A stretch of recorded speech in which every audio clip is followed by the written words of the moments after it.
Robin Hood Radio presents Stage Right or Not with Michele Willens. Michele is a longtime journalist and herself is a published playwright of several theatrical works. She's a frequent contributor to the Huffington Post, Daily Beast, and the Atlantic websites. Another opening of another show. Well, I saw 3 productions this past week, all off the beaten path. One deals with cultural diplomacy from the Asian point of view. One is equally political, but from the far right side of the aisle, or more accurately, the country.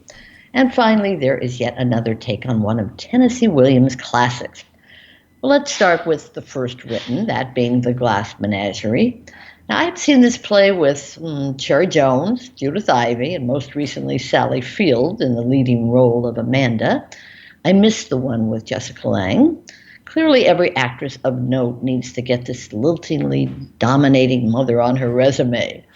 The current production, directed by Austin Pendleton and Peter Bloch, is playing at the tiny and much appreciated Wild Project in the lowest end of the East Village. The set is minimal. There are a few props. A typewriter sits ominously on a small table, a future playwright in the family, we know. But then other scenes, like sitting at the dinner table, are completely mimed. The show is nicely performed, the women in particular, Ginger Grace as Amanda and Alexandra Rose as her painfully shy, physically disabled daughter, whose only companions are tiny glass animals. They're both excellent. As always, the play is slow-going, more than 2 intermission-free hours. Now, even though it's often been staged in unusual ways, a body of water decorated one theater, I recall, ultimately, there is only so much one can do with the Glass Menagerie. Apparently, the idea here was to do it in the style of horror films. Well, it is creepy, with very little lighting and dark elements, but Tennessee Williams' words shed their own kind of light. The past turns into everlasting regret if you don't plan for it. He was a telephone man who fell in love with long distance. Being disappointed is one thing, being discouraged is another. The Glass Menagerie always was and always will be a memory piece that some love and some cannot tolerate. I'm somewhere in the middle, I'd say, but sentiments like that don't get old, even while audiences do. Now, the other 2 shows I saw were memorable in their own ways. Soft Power at the Public Theater is one of the more unique works on stage right now. It's sort of a musical, sort of an autobiographical piece.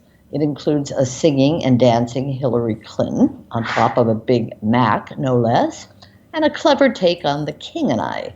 How come a white person always gets to be the I, one character asks. And the show could hardly be more topical on the issue of U.S.-Chinese relations. We don't need America to buy our products anymore.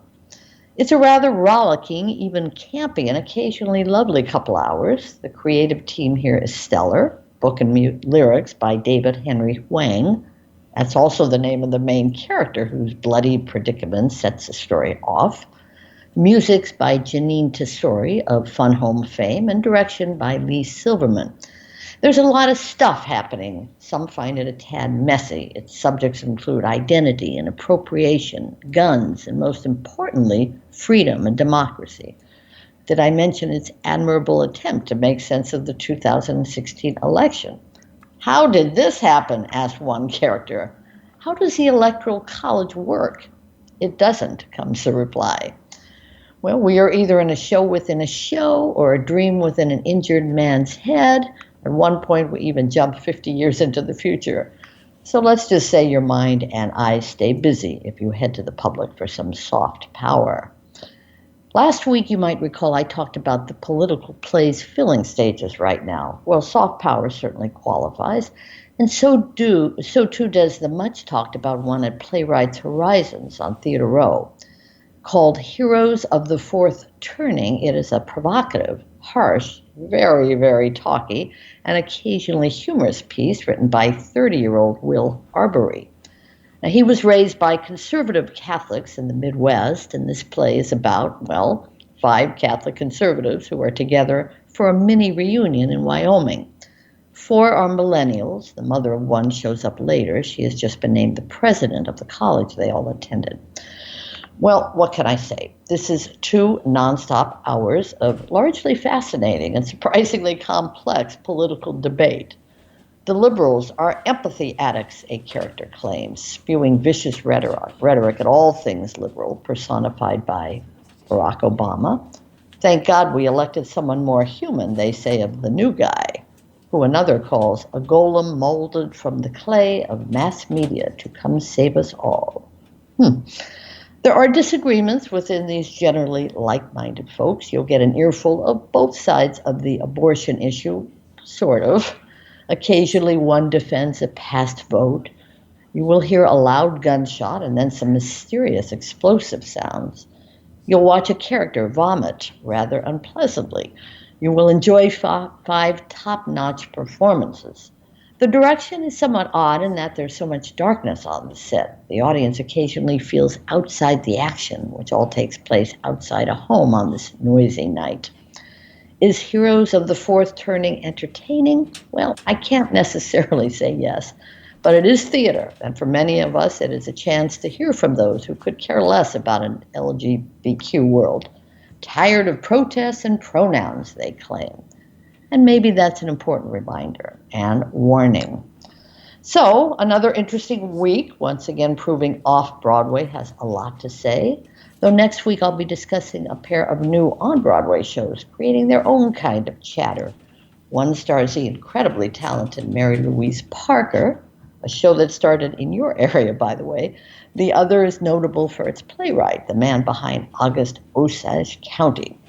So, Jill, never boring, so stay tuned.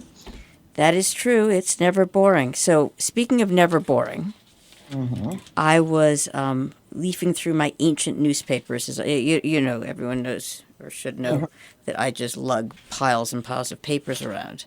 And this was from October 3rd, New York Post. It says, Broadway houses full.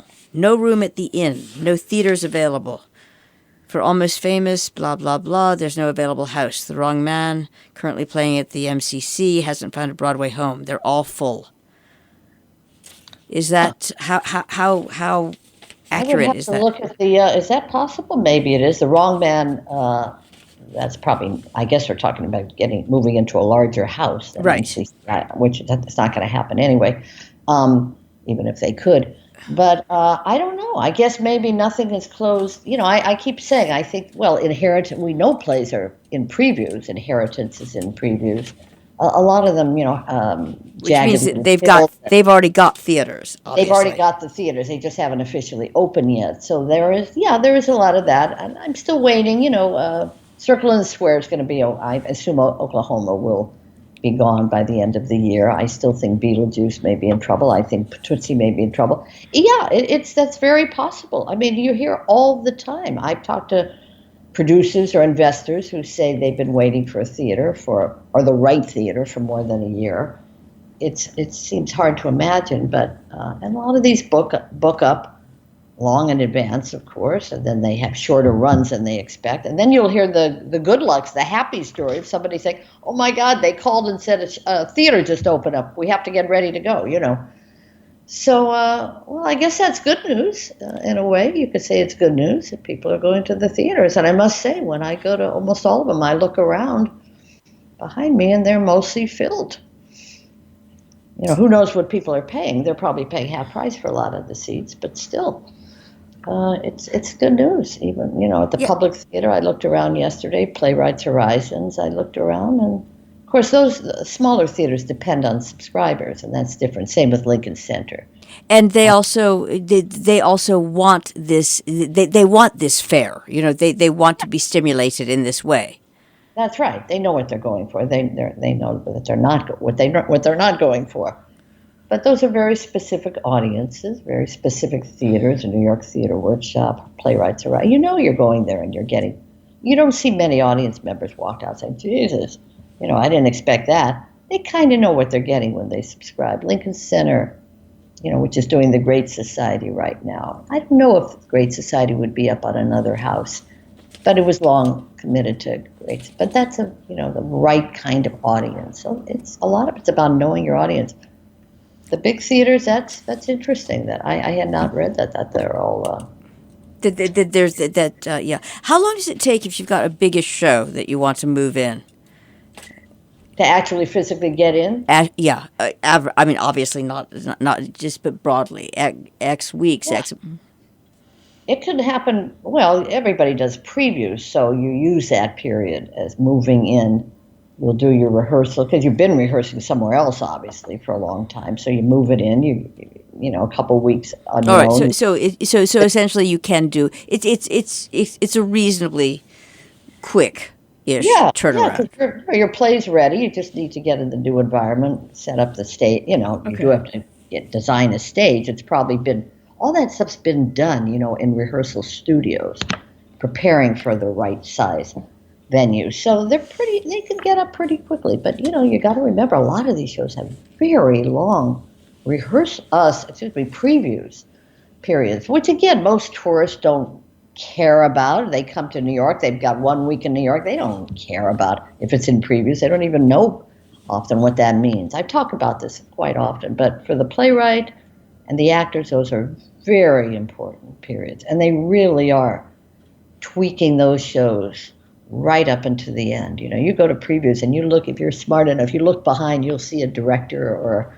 producer standing back there with a notepad. You know, they're listening. When are the laughs? When are people are looking at their watches? Yeah, and it's just an interesting reminder to a completely end-screened mentality that live is completely different, and you have to pay attention to how people are reacting and then adjust accordingly. It's almost a foreign concept when you get when you get too much screen going on. No, that's right. I talked to somebody who was here recently visiting, and they had seen The Great Society, and they said, it was surprising Brian Cox didn't seem to know all his lines. And I said, you know, you saw a very early preview. They said, well, they didn't know that. You know, they're here for a week. They want to see Brian Cox. So, you know, you got to remember that if you are going early. It absolutely used to be. I don't know that it's it used to be a known thing. If you're in previews, you're in previews. That means show's not frozen. You're going to learn. You're going to see something, and that's, you know, and you should probably, if you like it and can, go back and see it afterwards. Absolutely, it's fascinating to do that, and until they really, it's not until about the weekend before they open when they do the final tech, that they're locked in, as they say, frozen. You know, where they're not allowed to change anymore. But it is interesting, and I have gone back to see shows later on just to see if where they've been cut, if they've been cut. But, you know, most people don't have that luxury, let's put it that way. But anyway, it is an interesting time, and I'm happy to hear that the theater is getting filled. Couldn't make me happier. Stage Right or Not with Michele Willens, produced in the studios of Robin Hood Radio, robinhoodradio.com.